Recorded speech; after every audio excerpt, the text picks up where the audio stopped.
everyone, and welcome to the Brit Tracks. And we are Earth Station One, and we are going to be talking about James Bond themes, the songs that surpassed the films. It's going to be a lot of fun to do. You know, I've been watching James Bond movies since I was yee high, so probably going on for 40 or something years. So it's going to be a ton of fun to talk about this one because some of the most iconic parts of a James Bond movie is the openings with the theme songs. So it's kind of cool that we're going to do that. And we got a great crew to do that. So let's introduce everyone. Of course, my partner in crime, Mr. Mike Gordon, is here. Howdy. How are you, my friend? I am here, and I am not yet shaken nor stirred. Oh, I was waiting for the first person to do that. That's awesome. That is awesome. We're also joined by Alan J. Porter. How are you doing? It's great to be back. Yeah. It's great to be back on ESO. I really appreciate the invite. Oh, dude, you know you have an open door. Actually, both of you guys do. You know, anytime you want to come on the show to say, Faber, I want to be on this week. We're not going to ever say no to that, so it's okay. We're not that picky, so it's okay. Alan, it's great to have you. And joining us on Earth Station One, Matthew Kressel. Welcome, my friend. Thank you, and thank you for sending the jetpack over. It made it easier to get here. I figured it would be. You know, the teleporter was out of glitch, and you know, we couldn't, you know, put together the undersea flying, you know, jetpack for you. So I thought the air one would be better for you. Probably and that's one so. of the great things, you know. Or we could have had the white car with that turns into a submarine, or, you know, that's one of the great things about Bond is all the gadgets and everything.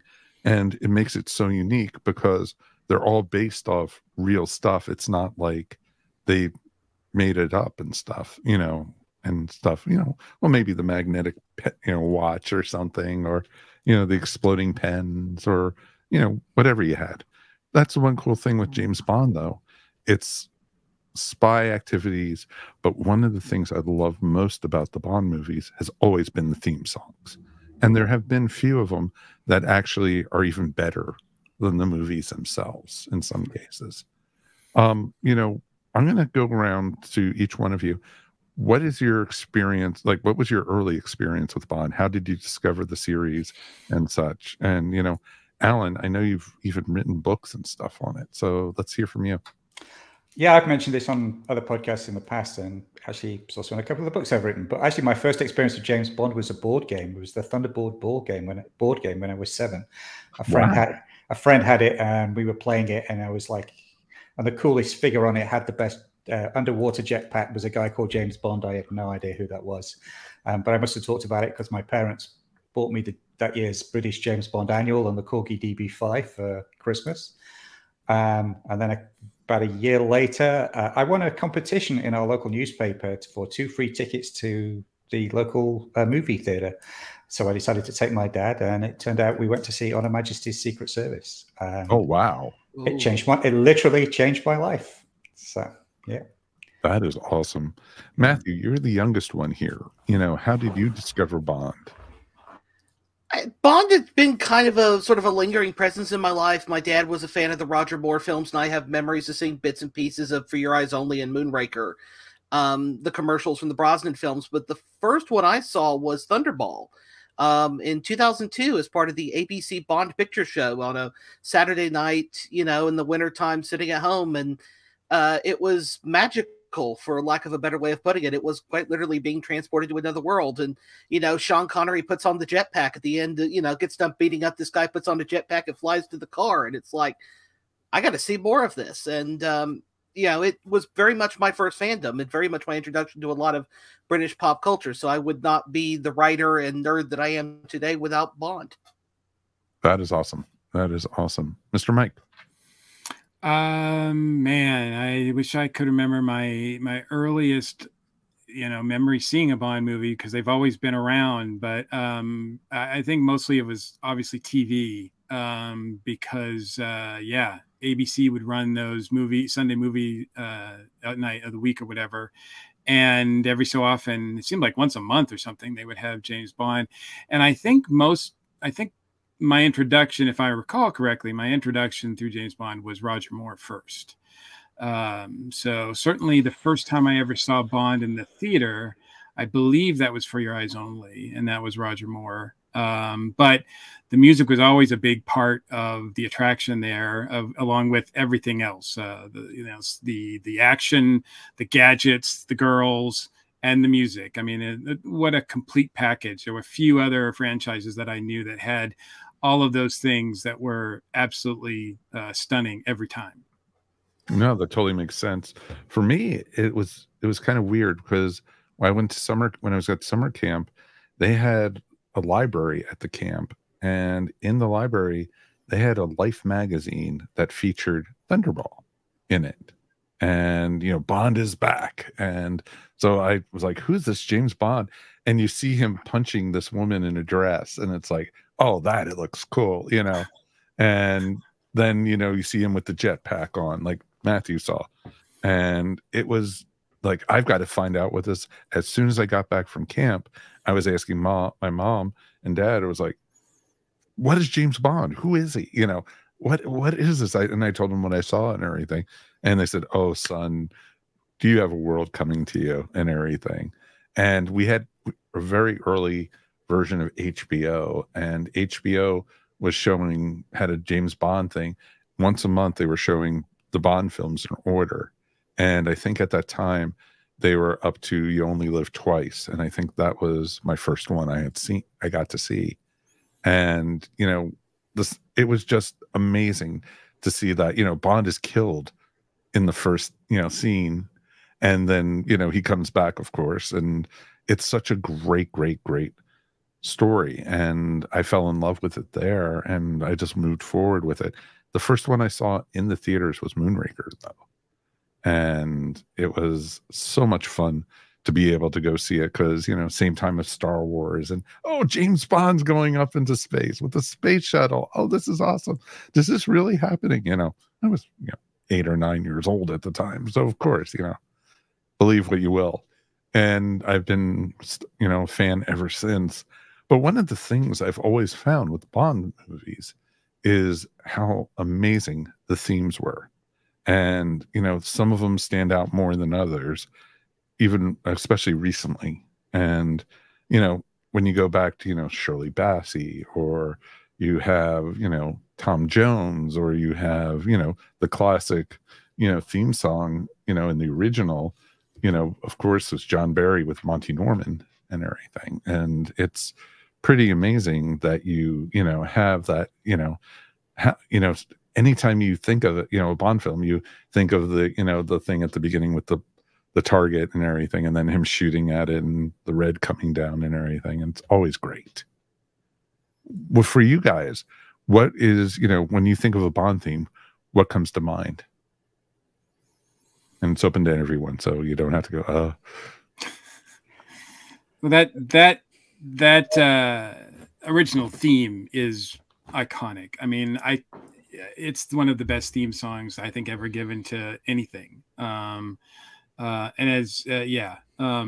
I definitely think that in and of itself, I mean, I didn't realize that was a actual like kind of Bond movie theme until I think I saw Dr. No or got the soundtrack or something like that. But I mean, that was pervasive through all the films. I mean, I think there's not a single one of them the official ones anyway. But to me, what is an indicator that it's so powerful is that the first time I saw Never Say Never Again, which is a Bond movie that's not quote unquote official, and it doesn't have the Bond theme, it just feels wrong. It just feels like there's something missing just because that theme by itself is not there. Yeah, the music of Never Say Never really lets it down, that opening, because you just miss. You just miss it, man. You just totally miss it. You've got Connery, you've got all like so many of the other elements, but just that one piece is missing, and it makes a big difference. Go on, Matthew. Yeah, the big problem with Never Say Never Again is that first off, they didn't have the composer they wanted. They got Michel Legrand with Sean Connery's choice. They almost had James Horner fresh off doing Star Trek 2. And it's kind of interesting. It's one of those great what ifs if you're a film score buff is, James Horner doing a Bond score right off the back of Wrath of Khan. But Legrand insisted that he had to do the theme song as part of his contract, as was also John Barry had a similar thing with a lot of his Bond scores. But they, instead of doing the pre-title sequence, because there had been all the legal issues, they said, well, we've recorded the song. We can't have a pre-title sequence. Let's just stick the titles over this action sequence. But Michel Legrand had written this song, so they had to stick it on top of it. And it's like, it's a very incongruous thing that you've got a love song playing over a big action sequence. Yeah, it did feel very awkward in that movie for that. Yeah, but I was actually going to say, you asked what do I think about when I think about Bond music. I will say, this is going to sound heresy, but I do not actually think of the Monty Norman James Bond theme. For me, the thing that comes to my mind is John Barry's pure John Barry alone theme, which is the 007 theme yeah. from Russia with Love, which actually Moonraker was the last time they used that. Yeah, I missed that, man. And I really miss out. Every new movie, I'm waiting for it to be used in it. Yeah, I've been disappointed for many years. But for me, that's actually my favorite piece of Bond music is the 007 theme from Russia with Love, which is pure John Barry. Oh, of course. What about you, Mikey?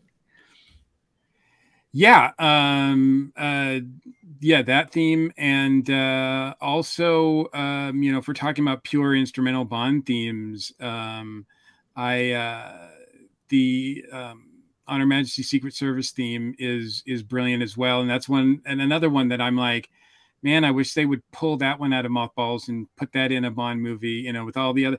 It was in a commercial, I think, for Skyfall or something like that, or Spectre. Yeah. And I was like, that sounds really cool. I hope that's in the movie. And it's not. Yeah. It's in the trailer for Spectre. Yeah. And it was such a tease. I mean, that was the biggest tease of all. I don't care about the action, but I hear the music. Please let me know that they're going to play that, but they didn't. And, but I think it's important to note because I know we're going to spotlight and talk about all the pop songs and all the themes, that went with the movies and everything like that.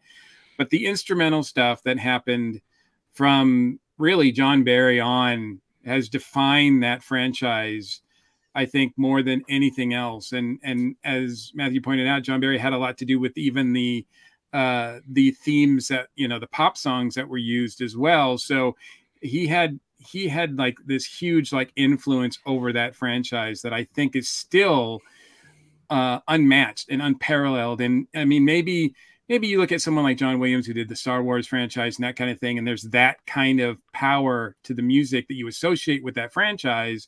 But really, prior to that, it was John Barry. Well, I mean, you can feel the John Barry influence. I mean, even into the Daniel Craig era. I mean, David Arnold, in particular, and the composer of many of the Brosnan and early Craig scores, talks about how much of an influence that Barry was there. I mean, the Bond sound, as we think of it, is very much owed to, John Barry and those orchestras back in the 60s. And I actually... Very, very much. Yeah, so. And I owe my love of film score to watching, Thunderball and You Only Live Twice and Diamonds Are Forever, and hearing those scores and going, I have to have this. I want to own this. Oh, very much so. Very much. Yeah, I would actually say, if you're actually really just getting into the soundtracks, the scores on Her Majesty's Secret Service is by far the best overall score. Oh, and that's a cool thing for me because I knew I did parenting right when my son came home from school one day and he was already in high school and he said, Dad, you'll never guess what I did. And I said, what? Did you get into trouble this time? And he said, no. He said, I talked to my band teacher. I got us for the spring concert. We're going to play the instrumental for her on Her Majesty's Secret Service. And it's like, dude, really? That's definite parenting points. Definitely. Like, okay. And I just looked at the sky and I went, yeah, I did it. So I knew I succeeded at that point. So. You were talking about John Barry's influence on David Arnold, which is huge. I mean, David Arnold probably knows more about Bond music than any living person around. I mean, he's just a Bond fan as well as a great composer and knows the stuff. But also Hans Zimmer, actually, if you listen to a lot of the interviews Hans Zimmer did for No Time to Die, he knows his history of Bond music, all the musicians that played on it, on all the scores. He is a really deep Bond fan and influence. And you could tell that also in the score of No Time to Die as well. Sure. Very, very strong Barry influence in that, even though it's still recognizably a Hans Zimmer's soundtrack. So he's another one who's very steeped in John Barry's legacy. Right, and even working in some of those themes from On Her Majesty's Secret Service as well, which was just, sitting there watching that in the movie theater going, yes. It's interesting though how the Bond themes, though the main themes from the different movies, evolved as the era from the early '60s on into the '70s and through the '80s onward. It's pretty amazing how they evolved. Just some like Perry Como type themes and everything, where you had Matt was it Monroe? Matt From Monroe, Russia, yes. yeah, with Monroe, Russia yeah. from Love, and then you get Goldfinger, and Shirley Bassey, God bless her. How many, she did some amazing theme songs for Bond, and she almost got another one too, because so as she got older and as they went on, and we'll talk about that in a few. The great thing with Bond, there's the themes, but there were also like rejected themes that they did, and we'll talk about those towards the end of the segment and everything, because I want to focus on what we have. But Shirley Bassey, when I think of Bond themes, she comes straight to my mind and everything. Sure. And, Yeah, I think that was really demonstrated with the recent concert that they did at the Royal Albert Hall that was streamed on Amazon for the 60th year celebrations of the Bond movie franchise. They had Shirley Bassey come on first, and at 83, I mean, she blew the roof off with her rendition of Goldfinger at 83 years of age. It was just amazing. It was just almost like she was fresh out of the studio. The Diamonds Are Forever wasn't quite so good, and she didn't sing Moonraker because she doesn't like it and will no longer perform it. Yeah. But I don't blame her. I really don't blame her. But yeah, I felt sorry for all the young singers who were coming on after her to perform the various Bond songs. It was like, how do you follow that? Yeah. Well, and that's what when they had Adele do Skyfall, I thought she was channeling Shirley Bassey in a lot of ways. And I thought it was a great homage to her.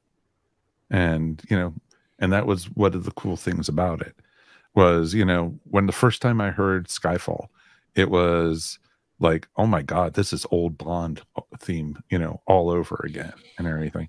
I got tingles. That's how good I liked it, and I don't get tingles for much. So it's cool. Well, especially since probably the at least two or three right before that were so radically different that really did feel more old school, I think, because I think the ones that were, the first couple of Daniel Craig ones, right, were really, really different. Well, you had Chris Cornell. They were very much rock songs. Yeah, they were rock songs. Yeah, Chris Cornell. Then you also had Jack White and Alicia Alicia Keys. Yeah. And I like those songs, but they were very, very different. Yeah. Kind of a pet peeve of mine is that they weren't even included on the soundtracks. I was like, what? How could you have a Bond soundtrack without the actual theme song? But that's how much things are different in streaming and all that kind of stuff by then. But those themes have changed with the times, but I think you're right, Mike. I think Shirley Bassey with Goldfinger, I think the ones that were there prior From Russia with Love and everything was good, and it kind of set the tone. But then Goldfinger really kind of just said, okay, the Bond song, the opening, that's when they finally, I think, everything clicked, and this is what it's going to be like from now on. Well, that is actually the first one that was an actual opening theme song, because From Russia with Love was not. That was right. It was actually played at the end of the movie. It was heard in the movie playing over somebody's radio. Yep. So on the first one, what we got was the James Bond theme. Yeah. Good. And the opening titles of From Russia with Love, they did sort of an orchestral instrumental version, and then put the James Bond theme on the end of that. Yeah. So you only actually heard the song at the end over the closing credits. So Goldfinger was actually the first, and what a way to start. Yeah, set the tone. It's kind of like what you said, Alan. It's like, okay, now everybody follow this. Yeah, exactly. And they followed really well, because they had Tom Jones doing Thunderball, which was pretty amazing. That's not a bad second act. No, it's not a bad follow-up. And and it's interesting then, because then of course then you had Nancy Sinatra coming, and then you had Louis Armstrong. That's interesting with the Louis Armstrong song. Do you consider that the actual theme or the orchestral? For me, it's the orchestral is the theme. The Louis Armstrong song, it's no matter how it is awesome, but it's not the theme song. I mean, it's sort of one of two incidental pieces of sung music in the movie. Right. Yeah. Well, and again, it's over the end. Exactly. Yeah. But I mean, it's in the middle and then a bit at the end. But yes, it's the montage song. Right. It does. Yeah. I mean, I think that's the beauty of what Barry did too, is that he would take the main themes and he would interweave them through parts of the movie, so that you hear it at the beginning of the movie and at the end as well, but there's moments in the movie that you hear it and that's what resonates with you. And I think that's what makes a really, really powerful Bond song. There are songs that have got more popular because of the artist that did them and everything like that, but they weren't really integrated into the movie like the Barry years ones were. I think I know that there were some other composers that came along and did that a little bit as well, but I think Barry was the one who really did that the best. Well, you can tell, we've all talked about Thunderball a bit. You can tell with Thunderball that actually the Tom Jones Thunderball was not the choice. It was actually going to be Mr. Kiss Kiss Bang Bang, because if you listen to the score, Mr. Kiss Kiss Bang Bang is the one that's actually woven throughout the score. And there's only little bits of the actual Thunderball theme. It's mainly Mr. Kiss, which Shirley Bassey actually did record and then fell out with them, and there was a whole lawsuit and stuff around them. Because that was what Shirley Bassey and Dionne Warwick. Dionne Warwick did a version, and then Shirley Bassey did a version, and then they fell out because they didn't use the Shirley Bassey one. So there was lawsuits and all sorts, and she wouldn't work with them for decades. Wow. You can tell that when Barry wrote the score, it was around Mr. Kiss Kiss Bang Bang, and then later on they sort of shoehorned Thunderball in. And you can see that with certain later movies as well, where the theme that runs through the score is not the same one that's actually the main theme song. So, Well, right. It's one of those things I think that's kind of affected some of the songs, particularly later on, in starting really with License to Kill and kind of going onwards. You can tell which films, the composer had a hand in the song, because they actually end up sort of weaved in. You can tell that with Tomorrow Never Dies had the similar example of that, where David Arnold had done a song we now know as Surrender, which is actually over the end credits.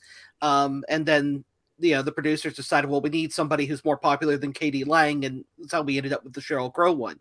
But you can tell a lot of those scores where they went and they picked the song from an artist rather than trying to come up with something that could actually weave into the film. And there's a reason why those songs, I think, tend to be forgotten or sort of lesser heard in the Bond canon, is because they're not an integral part of the score. You hear them over the credits and that's it.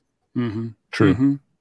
No, but then you get into, Paul McCartney and Wings doing, Live and Let Die. And to some, that's one of the most popular ones. It's certainly my favorite. Surprise, surprise. Shocker. Shocker. From Mr. Beatles. But I mean, if we're talking about, like, if the subject, the topic, the title of the panel is like songs that surpass the movies. I mean, I like To Live and Let Die as a movie. But I mean, you could argue that song is probably, I don't think in the on the charts it was the biggest, but I mean, I think in everybody's head it's one of the biggest songs that you don't have to be a Bond fan to know that song. No, and it's one of those that people will listen to it and love it, and a large proportion of the audience has got no idea it's a Bond song. Yes, right. A lot of Guns N' Roses fans, probably. A lot of Guns N' Roses fans, a lot of Wings fans, a lot of Paul McCartney fans who don't know it. I mean, I was at Beatles Festival, surprise, surprise, earlier in the year, and say it's not so, Alan. Yeah, I know, and surprise, surprise, Live and Let Die got played on stage, and it's like, nothing to do with Bond. It was just a great Paul McCartney song. So, I have to tell the story. You guys probably know the story, but the story is that. Because George Martin was doing the score rather than John Barry, and he said, "Well, I can get Paul McCartney to do do the theme." And Paul McCartney read "Live and Let Die" over a weekend and wrote a song and did a demo with took to Abbey Road, did a demo tape with a full orchestra, and they flew the demo tape out to the Caribbean where they were filming, and George Martin put it in and played it for Harry Saltzman, the producer. And says, here's a theme song, and it's Paul McCartney, and Harry Saltzman listened to it and said, "Yeah, that's great, but who are we going to get to sing it?" Wow.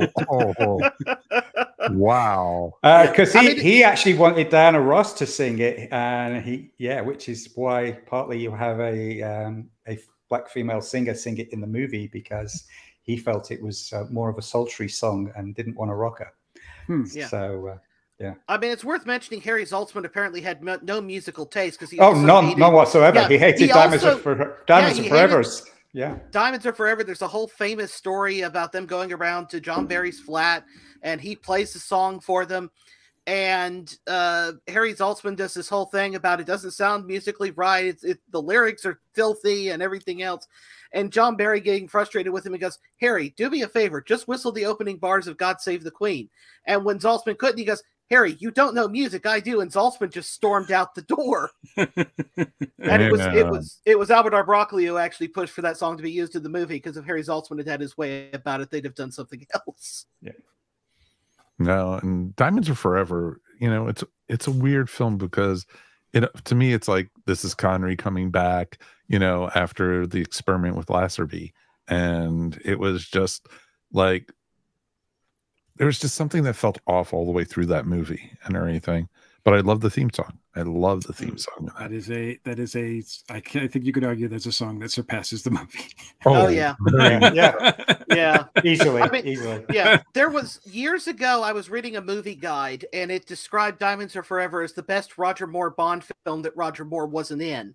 And I've never been able to get that thought out of my head. So that's awesome. That is awesome. And then we got then we had Lulu doing The Man with the Golden Gun, which for me is kind of forgettable in some ways. The song, the theme. I actually quite like it. I think it's underappreciated. So, but I think I'm in the minority on that one. I know, including the singer herself, she hates it, though she did perform it at the Royal Albert Hall this year. I actually think it's quite. For me, it's a very hummable one. It's one of those. As soon as I hear a couple of chords from it, I instantly know what it is, and I'm along with it. But I think I'm in the minority there. So. Okay. I mean, I like it as well. I mean, it's not. I wouldn't probably put it in my top 5 or anything, but certainly not in the bottom of the barrel. Yeah. No, we're going to get to those later. So, well, they're in this list. Don't worry, folks. It's going to be a ton of fun to get to. But then, for me, this is how I discovered Carly Simon. Was with The Spy Who Loved Me. Nobody Does It Better.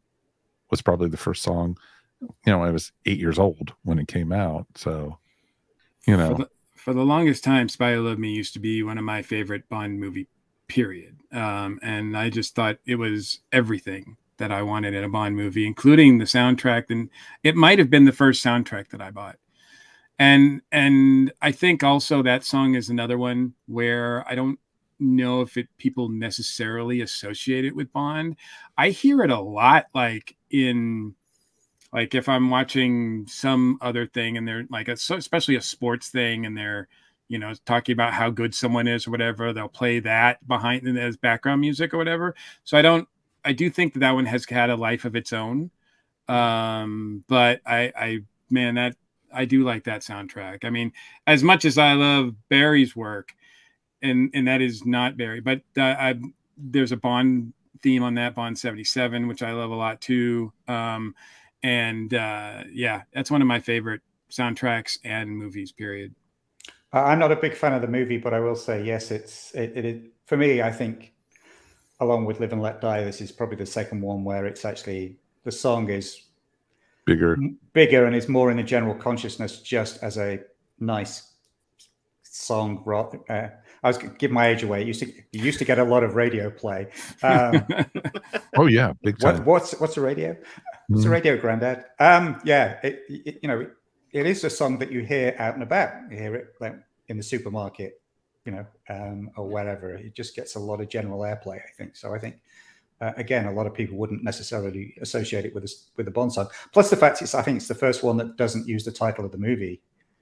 Oh yeah, I think you're right. Yeah, so it doesn't have that immediate association. Oh, that's a movie title. It's completely separate. So yeah. Something you said that strikes me odd.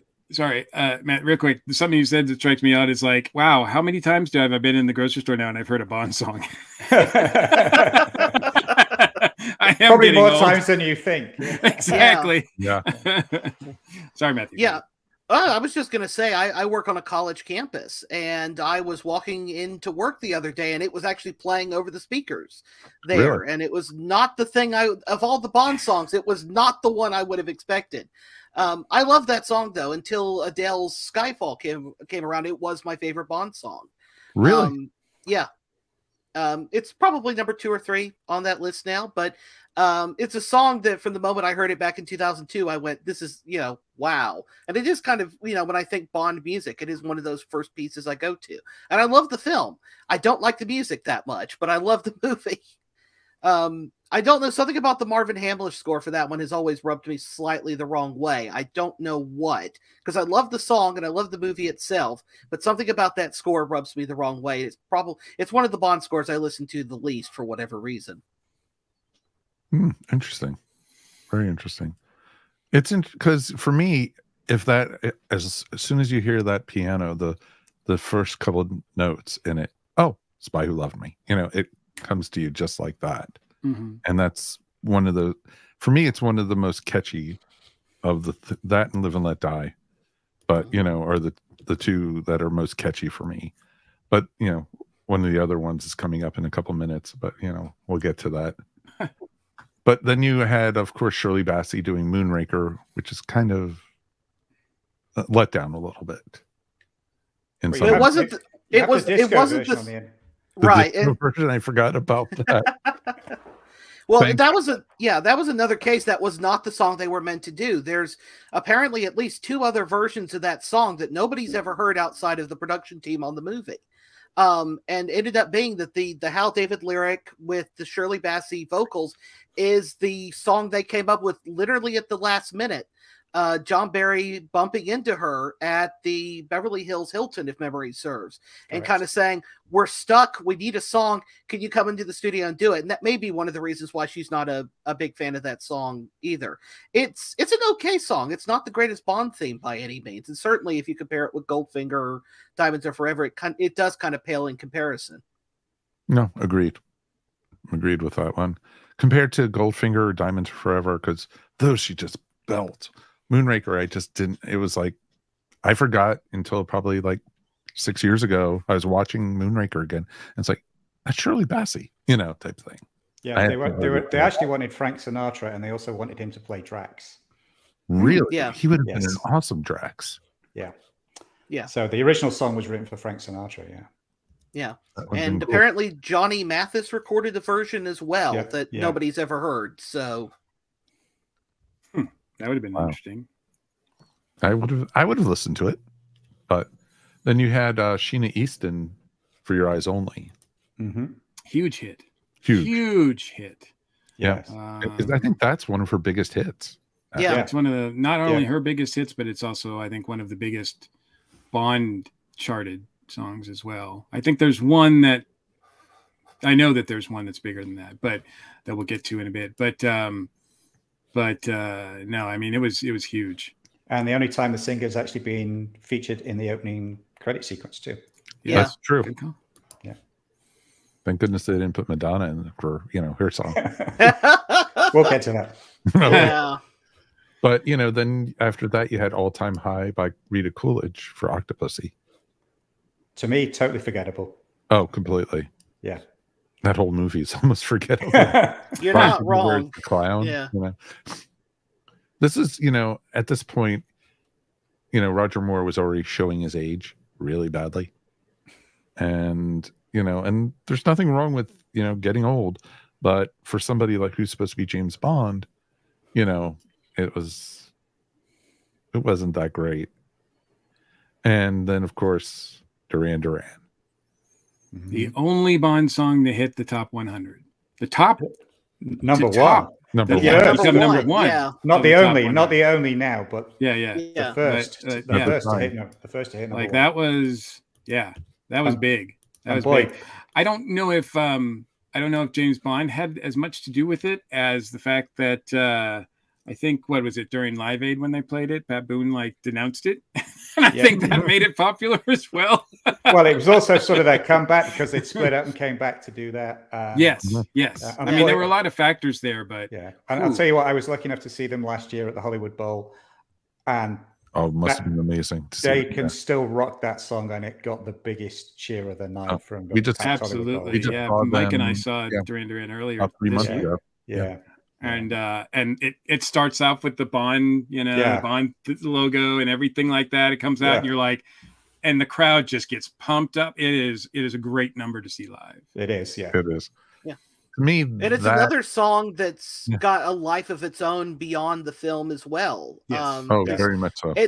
I remember when I got into Bond in 2002, 2003, somewhere in there when I saw the film for the first time, one of my parents was walking by the room and went, "You're listening to Duran Duran?" And I said, "No, it's the theme for the Bond movie." And they apparently had completely forgotten that Duran Duran had done a Bond film song, but they knew the song. And I hosted trivia here for a while locally, and it was one of the songs that came on the company playlist that I could actually play. So it was weird having a Bond song I could actually play and that people would recognize. Well, as we said, it was the only one that's become number one on the top 100. And I think this song actually was so much better than the movie. So much better. Oh yeah. Yes. Well, most things are better than that movie. Exactly. We're talking about some lean years. And for me, that's a great example of John Barry working with the artist and them being on the same page as well. They collaborated really well, unlike the next one. Yeah. Right. The one thing, so I saw a complaint about this one once that someone said, "Oh, it shouldn't have been Duran Duran. It should have been Grace Jones doing it." The theme, no.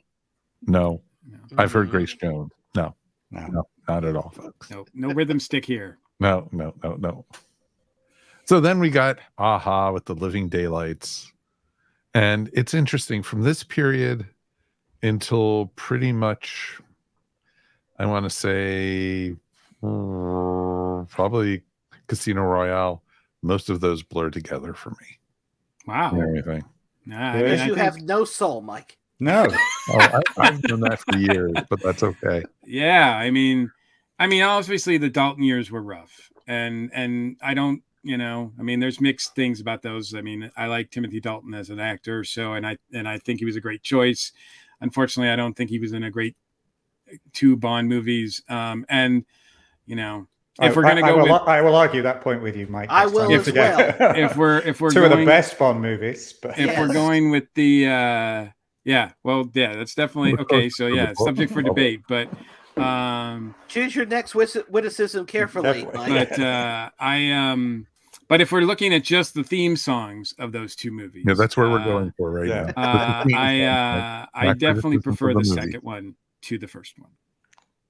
Well, the Living Daylights basically working with Aha is what basically made John Barry quit the Bond franchise. Because he and Aha did not get on at all. So, and you can tell.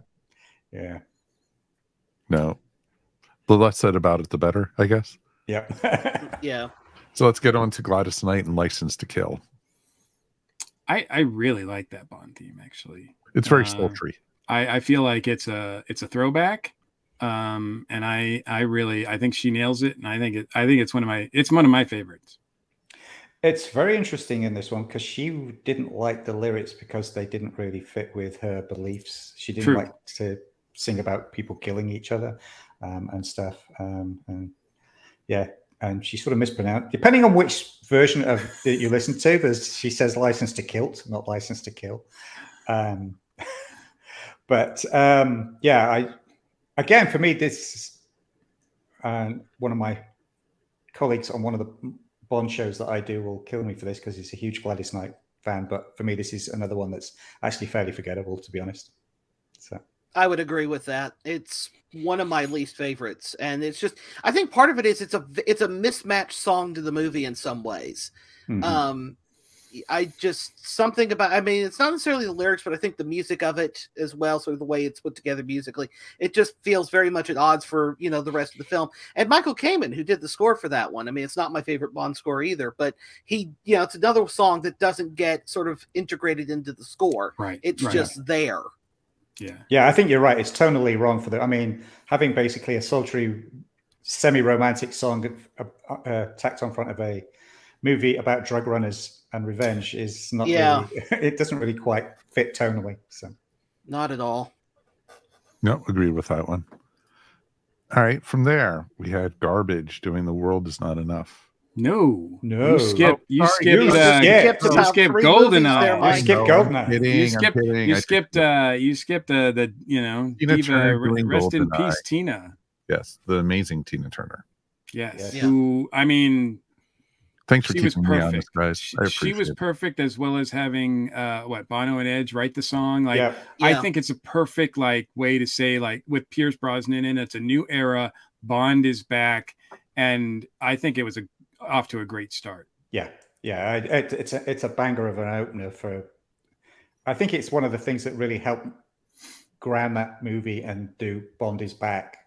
We're starting a new era with a new Bond and a new sound, but it also played back to the Shirley Bassey vibes, but it was still very clearly Tina Turner and her powerful vocals. And as you said, written by Bono and the Edge. It's great. But by the way, I don't know if you ever get a chance to listen to the demo tape that they did. It's terrible. Yes. Really? Yeah. If you've horrible. If you've not seen the Sound of 007 documentary that's on Prime that came out came in conjunction with the concert, they actually play part of the demo. And Tina Turner, there's an archive interview with Tina Turner on there going, I got this demo. It sounded horrible. And she goes, do I really want to do this song? That's funny. It sounded appalling. Do you think this song is better than the movie or stands alone? No, I think it works perfect. They work hand in hand. I think it's a great. Yeah. I think it's a great one. That's one of my top 3 Bond movies. So no, they're just perfect together. Yeah. Despite the score, which we won't talk about. But. Yeah, the less we say about the score, the better. Then you had Sheryl Crow doing Tomorrow Never Dies. Yeah. I can move on from there. Okay. Yeah. Good, Yeah. go. No, you mean we had KD Lang doing Surrender? Exactly. Yeah, then we could. Yeah.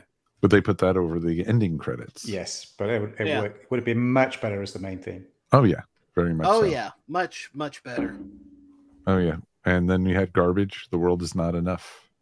That's a personal favorite of mine. But then I'm partial to Same Garbage, here. so It's all garbage to me, so it's okay. I like that one as well. I think there was conflict while they were doing that one too. But I don't know. The song doesn't express it to me. So, and I think it sounds great. I don't know how they feel about it or anything like that behind the scenes, but they played it. They were one of the ones who played their own songs at the Albert Hall concert. Oh, at the Albert Hall. Yeah, and they had positive things to say in the documentary. So I don't think that was one where there was a whole lot of drama involved with it, other than just getting the logistics to work out, for them to actually record it. Because if memory serves, from reading the linear notes on the expanded soundtrack, they were on tour at the time. So actually getting them into a studio to record it turned out to be the hard part. Yeah. But pretty much that David Arnold wanted them from day one.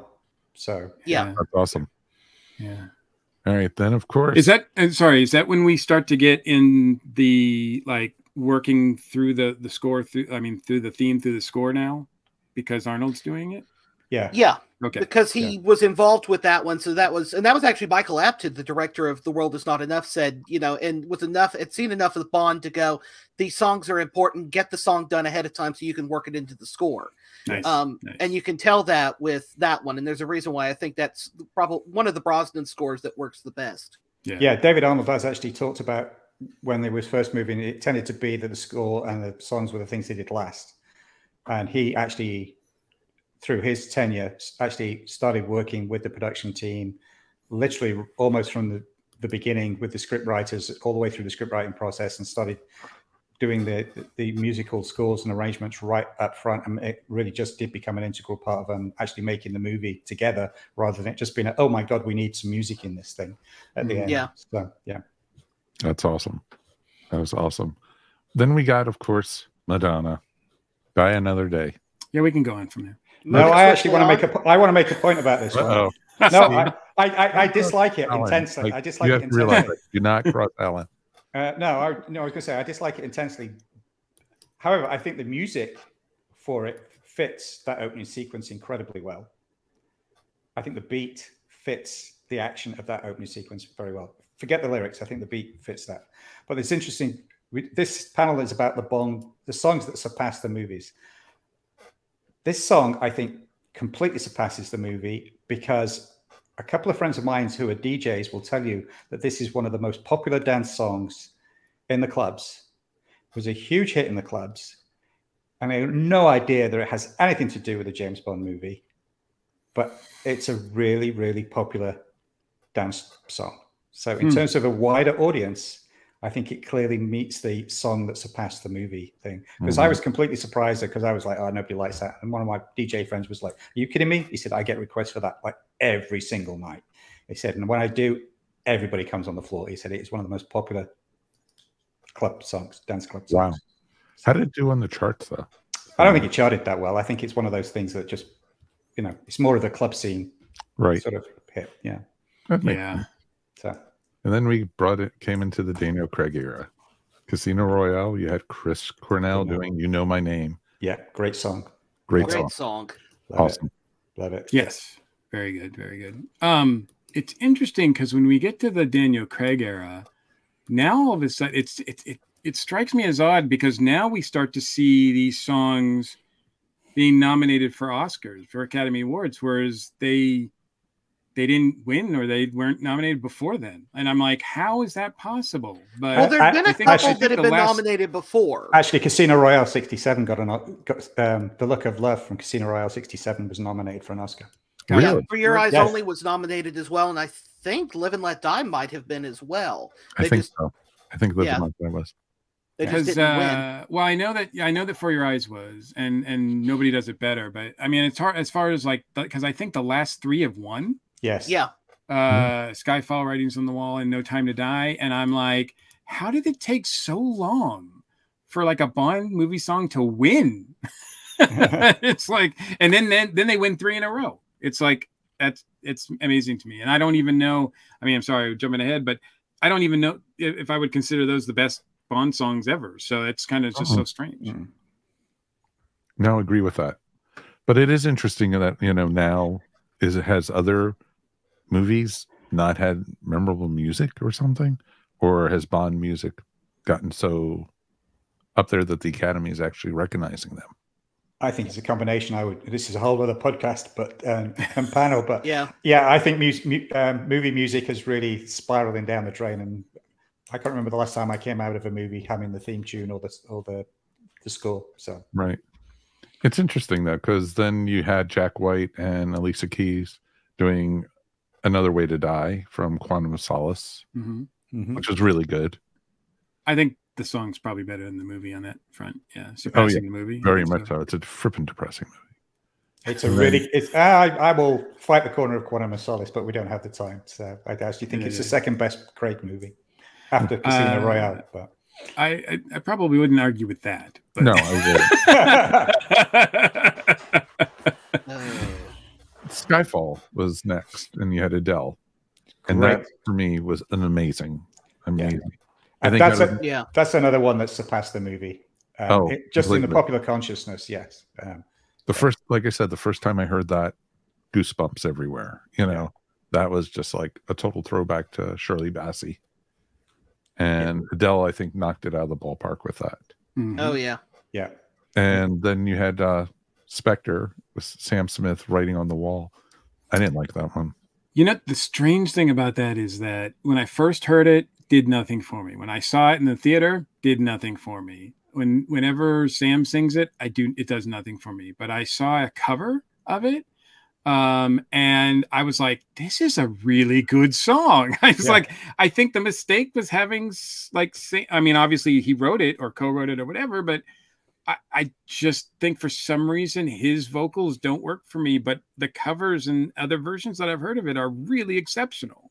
Yeah, I But, mean, musically, it's got the DNA of a classic Bond song. You think about the orchestral nature of it and the sort of orchestration of it, I should say. And also the lyrics of it as well, kind of fitting the movie. Something about Sam Smith's performance rubs me the wrong has rubbed me the wrong way since day one. I've warmed up to it a little bit over time, but yeah, it's just, I feel like you put that song in almost anybody else's hands, I think it would be a more popular song than it was. But then again, it won an Oscar, so. And it went to #1. Yeah. I agree with you both. I was the same. I didn't like it at all until I actually heard a strong female vocalist do it, and I was blown away by it. And was like, same thing as you, Mike. It was like, wow, that is actually a really good song. With the right singer singing it, but the right singer is not Sam Smith. So as long as it's not Sam Smith, okay, got it. And then we ended up with Billie Eilish doing "No Time to Die." And it's interesting with that song because they released it originally when the movie was supposed to come out, and it got delayed, and by over almost a year. Yeah. And so, but the theme had been out there already, so they couldn't pull it back. Yeah, I actually really like Billie Eilish one. I know that a lot of people don't, but I liked it from the moment I heard it. So the interesting thing is, though, I'm pretty sure they only saw that pre-title sequence, because if you listen to the lyrics, it describes that first 14 minutes of the movie beautifully, but actually doesn't do anything for the rest of the movie. So I'm pretty sure that that's all they showed her was that, and gave her a script, and they wrote it pretty much around what's in that opening 14-minute sequence. But I like it. It's got a beautiful sort of melancholic quality, which attracted me to it from when I've heard it. It's become one of the Bond songs I've listened to the most in the last couple of years. So it's one I will go back to, driving down the road with nothing, it's like, oh, I've got 5 minutes, before I get home, what am I going to listen to? That's one of the things I go to. And I will say it's another one where there's lots of interesting cover versions of it out there that some of them are really spectacular. And Matthew, as you mentioned about the documentary that's on there about the Bond music and everything, what I really, really enjoyed about that was how enthusiastic Billie was about recording a Bond song, and the fact that her vocals were used not only just in that track, but throughout the soundtrack. And she was so excited by that. So that excitement that she was expressing was infectious to me and made me actually like the song more than I probably did when I first heard it. Was she the youngest person to record? Yes. I would think by so, some margin. I would think so. That's what I was thinking. That's pretty amazing too, and it's interesting. So now I'm going to turn about it. We've talked about all the different themes. Which one stands out that surpasses the movie to you guys? It doesn't have to be your favorite, that surpasses the movie the most. For me, if you're talking about the difference between the movie and the general consciousness, I'm going to go with the Madonna song because of what I said and what I found out about how popular it is in the clubs. There's this whole subculture that really loves that. That knows nothing about Bond movies. Gotcha. Matthew? Probably nobody does it better because, as I said, it's a song I'll hear out and about here in the Huntsville area from time to time, including on a college campus, which is the last place I would have thought to have heard it. Mr. Mike? Live and Let Die. I mean, it's by a Beatle, so it has all that going for it. So, on top of, who cares if it's a Bond movie when it's done by a Beatle, right? No, I was going to say Live and Let Die also, because that one has a life of its own, literally. It does. And I think it's going to last years beyond when people remember I hate to say it, what James Bond is. But, the Beatles and Paul McCartney will be, hopefully hundreds of years from now, that's going to be their classical music. So I think that could definitely be out there. Well, gentlemen, this has been a blast to be able to talk to you guys with us and everything. It's been a ton of fun. And I had so much more I wanted to talk about, but we had such a great discussion because, I was going to talk about the alternate themes and, Johnny Cash doing Thunderball, or Alice Cooper, the man with the golden gun, stuff like that. And, so it's pretty cool. If you look out there, folks, look on YouTube, there are videos and stuff, for, alternate James Bond themes and everything. Take a peek at those. You'll be surprised by some of them. Even Elvis is out there. So it's pretty cool. So, you know, definitely check some stuff out like that. Want to thank everybody for joining us.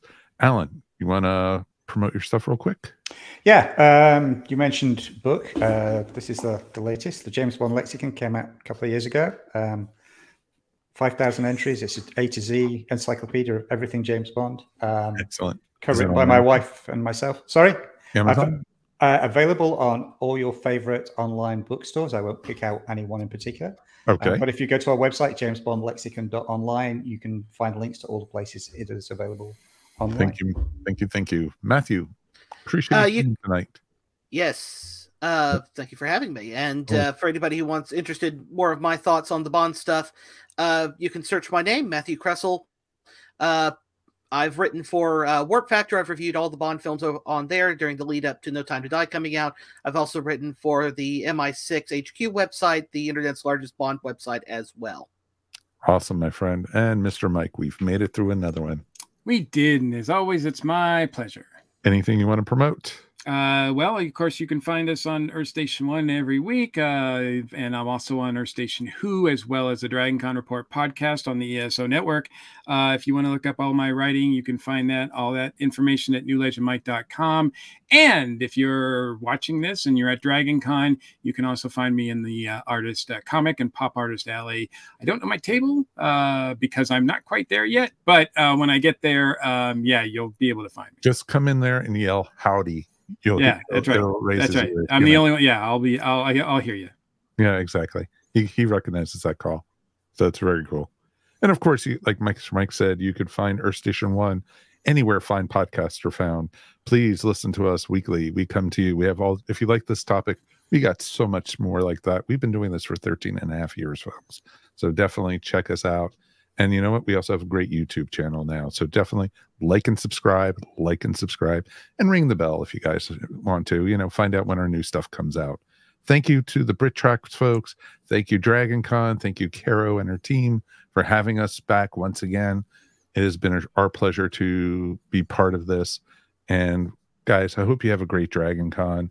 We will see you guys hopefully around the con.